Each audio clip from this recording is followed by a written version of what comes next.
Goddess of silence and secrets, seal our mouths so we can't speak, pierce our eyes so we can't seek, knot our hearts so we can't feel, bind our spells, to you we kneel.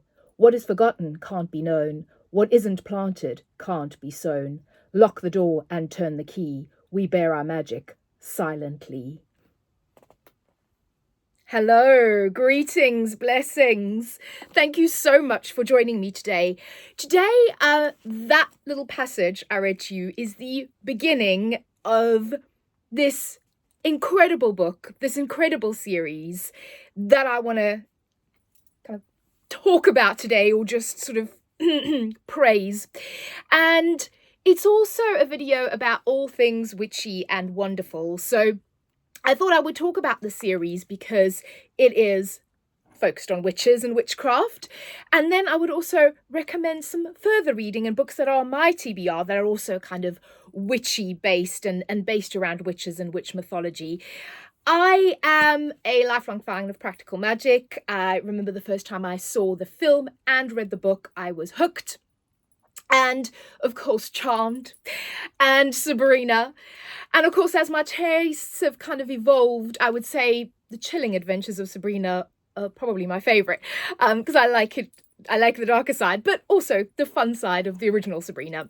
So I've also always loved reading any books to do with witches or witchcraft or witch lore, the occult. And this series, Threadneedle, is the first book in the series by Cari Thomas, has been one that has been sitting on my shelves for ages. And I think I touched on this in my last video, which was sort of my wrap up of August and kind of all the fantasy books that I've been reading. And for whatever reason, it's just been sitting there, and I haven't been reading fantasy. And because I was having such success with reading loads of fantasy books, I saw it and picked it up. And wow. So I'm almost annoyed at myself for not having picked this up earlier because it's so good and I loved it so much. So it's quite a big book. I mean, what are we talking? 550 odd pages? But I can honestly say there was not a second of this book that I was bored. I kind of flew through it. I wanted to know what happened. I got to the end and I immediately purchased, look at this, Shadow Stitch, which is the second book. And this is a special edition by Goldsborough Books. And that's the London skyline there.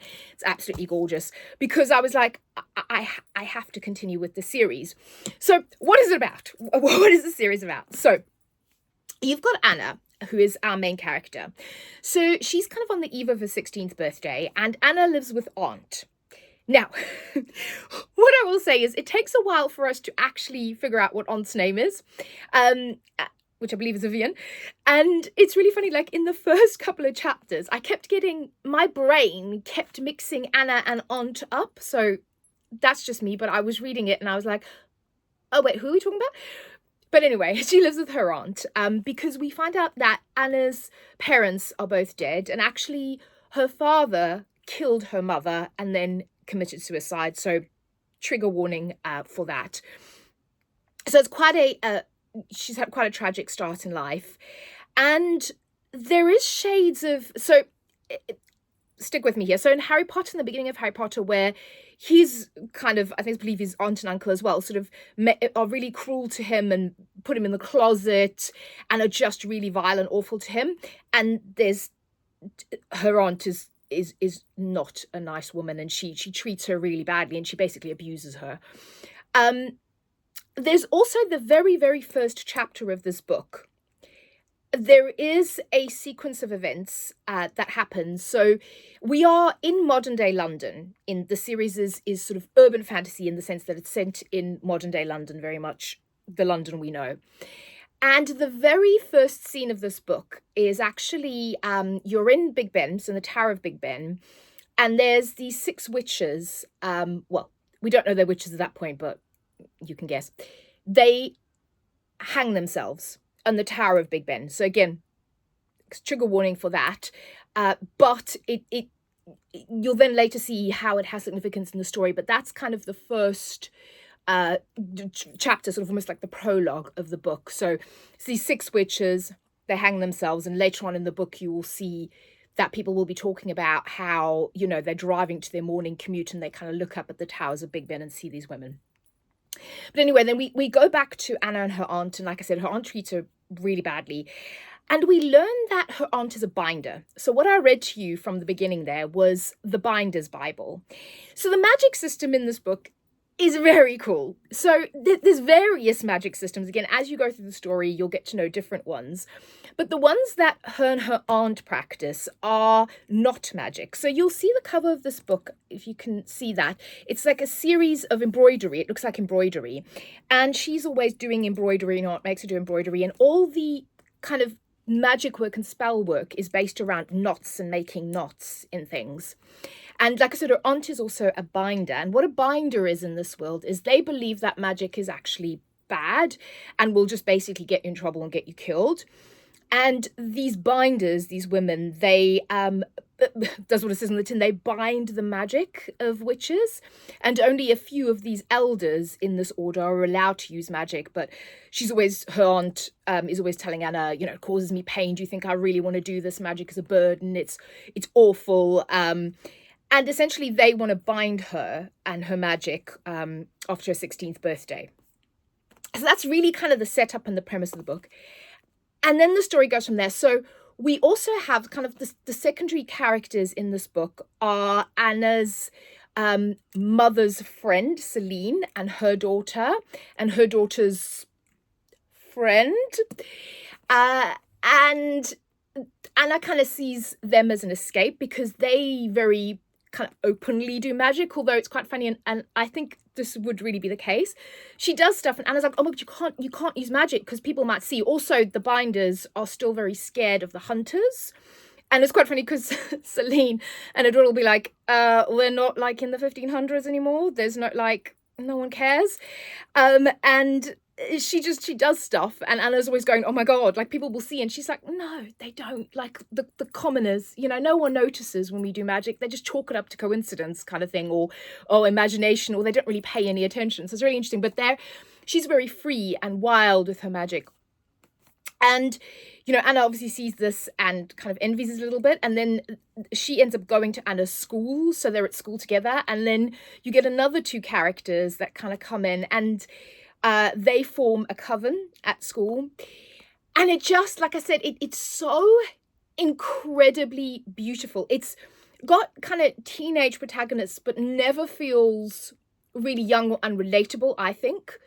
It has elements of real darkness to it. It has really funny, humorous elements. Rowan, I love the character of Rowan. She's one of Anna's friends and one of the girls in the coven, and her family practices herbal magic, so everything to do with plants. And there's actually a part of the series that I need to get and read. There's like a novella based on, I believe, her and her family, and her mother just sounds so sweet. And when they go to her house, I'm getting sort of shades of the practical magic house with all the plants and the trees, you know, and the potions and the stuff. And Celine, Anna's mother's friend, she makes love potions, and it has all of these incredible elements. And I think I described it initially in my other video as if practical magic, the craft, the chilling adventures, Charmed, if they all got together and had a baby, it would be this book. It's just, I mean, I can't say too much more without destroying every bit in the plotline, but also, as you kind of, you know, obviously there's all this tension building up to her birthday, but also there's a part where she's trying to find out about her family, and then she goes to this magical library. So it's like it looks like the British Library, but there's kind of a section of it that's this magical library, and again it kind of gives you that Discovery of Witches, Harry Potter sort of magical library feel to it.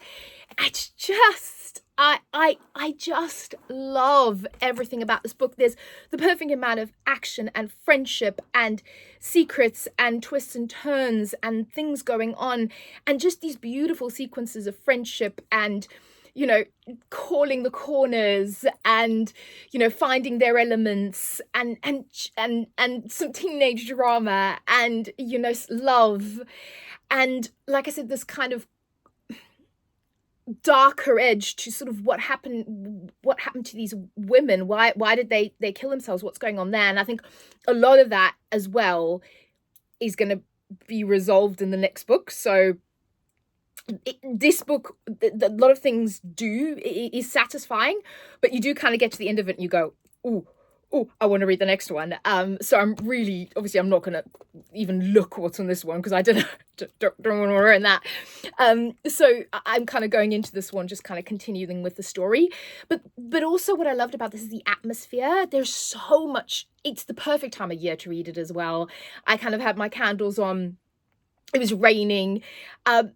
There's Halloweens in this. They do a celebration of Halloween. It just, I don't even like. This is I was obviously it's a 5-star read, but it's like the 5+++ range, like a favorite of the year. It has all of these things that I love. You've got also morally grey characters in here. It's just absolutely beautiful, and I think if you like any of those things, if you like witchy books, this is one I just don't. And the character of Effie, so she's Celine's daughter. She's the sort of wild magic one. She's great. She's the sort of wild child to Anna's kind of good girl. It's just really beautiful. And I hugely recommend this. And I cannot wait to get to this gorgeous edition of this book. So now that I've rambled for 10 minutes about that, if that it all sounds interesting, please give it a go. But also, on top of that, I have some other books. So based on that, I was like, clearly, I need more witchy reads in my life, right? So I've got a selection here. So the first one is, if you're looking for more sort of the cozier, practical magic side of things, I have these books. So the first one is In the Company of Witches, and this is by Rayleigh Wallace. And it's basically this okay, so you've got, for 400 years, the Warren witches have used their magic to quietly help the citizens of sleepy New England town of Evenfall thrive. There's never been a problem they couldn't handle. Then Constance Graves dies while staying at the witch's bed and breakfast. At first it seems like an accident, but it soon becomes clear that there's something more sinister at work and that Aunt Nora is shaping up to be the prime suspect. So you've got this B&B run by witches, someone dies. This really did give me practical magic vibes, and also a little bit of that feel of that Cari Thomas series. So I just thought, and also the cover, it's just so cute. I just thought that would be perfect for the season. And then I think a lot of people have been talking about this one, and I had to get in on the action. What was it? The Very Secret Society of Irregular Witches by Sangu Mandana. Yeah, it just sounds so kind of cozy and autumny perfect. So Mika Moon follows 3 rules. Hide your magic, keep your head down, and stay away from other witches. Mika is good at being alone, and she doesn't mind it, mostly. But when she's invited to teach 3 young witches at the mysterious Nowhere House, Mika jumps at the chance for a different life, and she comes to care for its quirky inhabitants. And Jamie, the handsome but prickly librarian, belonging somewhere feels like a real possibility. So you got some love. I love the whole, again, teaching element of the young witches. And also, again, with that element of having to hide your magic. That's really sweet. And then on the not so sweet side, I have these 2. So this one, Witherward, by Hannah Matthewson. I saw this at Waterstones, and I kind of looked at it and went, oh, that's London. Oh, it's witches. See where I'm going? So this one basically says, welcome to Witherward and to a London that is not quite like our own. Here it's summertime in February, the underground is a cavern of wonders and magic fills the streets. But this London is a city divided, split between 6 rival magical factions, each with their own extraordinary talents. And the alpha of the changelings, Gideon Ravenswood, has gone rogue, threatening the fragile accords that hold the city together. And then I believe you have another character called Ilsa, and she's a shapeshifting changeling. And I think she's been kind of in this kind of magical London, and she wants to get out. So I just thought books set in magical London. And also, if you like books set in the UK and witches, there's also the Juno Dawson series, which I've read. My book's somewhere up there, but that one also kind of is UK based and witch based as well. So if you like that then I would recommend the Juno Dawson one as well. And there's a lot of diversity and rep in that one as well. And then the final one I've got here is Blood Debts, which is just, that cover is gorgeous. And that is by Terry J. Benton Walker. And I just think that this one is going to be nice and dark. So this is going to take me to sort of the darkness. So again, side note, massive originals fan. So the originals, which is the Vampire Diaries spin-off, which, fight me, is a million times better than Vampire Diaries, and I love it. And it's much darker, and it's set in New Orleans. And I love anything, obviously the whole Anne Rice thing, love anything set in New Orleans. And this one is. So it's 30 years ago, a young woman was murdered, a family was lynched, and New Orleans saw the greatest magical massacre in its history. On the anniversary of these brutal events, Clement and Christine Trudeau, the 16-year-old twin heirs to the dethroned family, are mourning their father and caring for their sick mother. Until they discover their mother isn't sick, she's been cursed. Now the twins must trust in each other and their family's magic to uncover the truth. And if they don't succeed, history may repeat itself. I just think that sounds gorgeous. And I love, we've got a bit of diversity here. I've been reading a lot of books, and I have a lot of books on my TBR with POC characters. And I just got The Mortal Dark. Oh, cannot wait. But yes, this is kind of, I'm loving this. This is New Orleans. And I've heard someone say that it goes quite dark. So I like, that's kind of the darker side of the magic. So that's kind of my pick for witches. I do have some more witch books, so I might do another video with witch picks, but that's for now. And of course, me rambling on about the Cari Thomas series. If you've read Shadow Stitch, please let me know. Please let me know if you liked it. Give me any witch book recommendations. Always here for a good witch book. And thank you so much for joining me. I'll see you again soon. Magical kisses. Bye.